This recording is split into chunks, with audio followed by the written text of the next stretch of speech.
আসসালামু আলাইকুম গাইস, ঈদের কেনাকাটা করতে যাচ্ছি ফ্যামিলির সবাই মিলে। আর কিছুদিন পরই তো ঈদ চলে আসছে, তাই আর দেরি না করে চলে যাচ্ছি মার্কেটে। আর এদিকে পুকুর তো আমাদেরকে দেখে বলছে যে আমরা রেডি হয়ে বের হচ্ছি, আর ও আমাদেরকে রেডি হতে দেখলেই দৌড় দেয় পিছু পিছে। আর আমাদের রেডি হতে দেরি হচ্ছিল বলে আমার ভাইয়ের মাথা গরম হয়ে গেছে, তাই তাড়াতাড়ি করে আমরা বের হয়ে গেছি। আর এই তো আমরা হলাম দুই নায়িকা, মানে গরিবের দুই নায়িকা। এদিকে আমি বের হয়ে দেখি বাসার সামনে আব্বু রিক্সা নিয়ে চলে আসছে। এখন অনেকেই ভাবতে পারেন যে আমার ছেলেকে আমি কোথায় রাখছি, আসলে আমার ছেলে আসে তার দাদির কাছে, ফুফুর কাছে, তাই নিশ্চিন্তে মার্কেট করতে যাচ্ছি আব্বু আম্মুর সাথে। মেন কথা হচ্ছে তারা জামা কাপড় পছন্দ করতে পারে না, তাই আমি পছন্দ করে দিই, আর আমার পছন্দ দিতে তাদের পছন্দ। আজকে তো সবার জন্য ভরপুর মার্কেট করা হবে। এদিকে আপনাদের সাথে কথা বলতে বলতে চলে আসছি জুরেন মার্কেট। আমরা মধ্যবিত্ত মানুষ ভাই, আমরা নিজেদেরকে গরিব বলবো না, আবার বড়লোক বলবো না, কারণ আমরা তো বড় বড় শপিং মলে গিয়ে ব্র্যান্ডের জিনিস কিনতে পারছি না, কারণ আমাদের এরকম অর্থ নেই। টাকা পয়সা থাকুক আর না থাকুক, নিজের সাধ্যের মধ্যে যদি কোনো কিছু আমার পছন্দ হয়, সেটা ব্র্যান্ডের হোক কিংবা ফুটপাতে, তবু আমি সেটা নিয়েই ছাড়বো। অনেক তো কেনাকাটা হলো, এখন তারা তো গস কাপড় দেখতে বসছে, মানে আম্মু আর দাদির জন্য ওনারা গস কাপড় বানিয়ে পরে।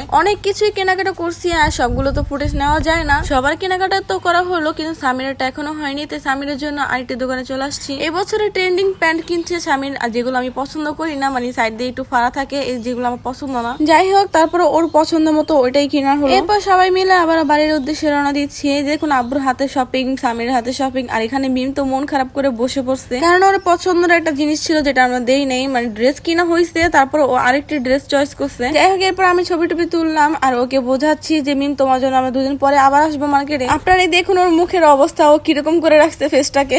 ভিডিওটা দেখে ছোট মনে হচ্ছে, বাট আমরা সকালে বের হয়েছি আর এখন তো বিকেল হয়ে গেছে। প্রায় 7-8 জনের মার্কেট করা ছিল, যেগুলো সব করা হলেও জুতা কেনা হয়নি, জুতার জন্য আবার আসতে হবে। আর সত্যি বলতে এই ভিডিওটা কিন্তু 20 রোজা ছিল, মানে আমরা 20 রোজার ভিডিও এখনো এডিট করা হয়নি আর আপলোড করা হয়নি। যাই হোক, এ নিয়ে কেউ আমাকে লজ্জা দিবেন না। এরপরে যে আমরা বাসায় চলে আসছি, আর মিমে তো ঘ্যানঘ্যানানি এখনো কমেনি, মানে ওর একটা টপস লাগবেই, টপসটা কিনে দিব অবশ্যই। আর এদিকে বাসায় এসে দেখেন আপনাদের ভাইয়া তো মার্কেট নিয়ে বিছানা উঠে গেছে। তবে এখানেই শেষটা, আরো জামা কাপড় আছে যেগুলো টেলারের কাছে আনতে যাব। এই তো উপর থেকে একটু দেখাই দেই তোমাদেরকে, মানে এই যে দুইটা কালার, আমার একটা গোল্ডেন একটা গোলাপি, আর বাকি দুটা হলো আমুর আর মিমে। এখানেই শেষটা, আমার আরো দুইটা 3 পিস আছে, প্লাস একটা বোরখাও কেনা হয়েছে। আর এই যে কতগুলো শপিং ব্যাগ দেখতে পাচ্ছ, এখানেই সবগুলো ঝড়ো করছি। অবশেষে তোমাদেরকে এক ঝলকে দেখাই দিই ঈদের মার্কেট গুলো। ছোটবেলায় তো আমরা ঈদের মার্কেট কাউকে দেখাতাম না, বাট আজকে তোমাদেরকে দেখাই। আর তোমাদেরকে অগ্রিম ঈদের শুভেচ্ছা জানাই। ঈদ মোবারক, আল্লাহ হাফেজ।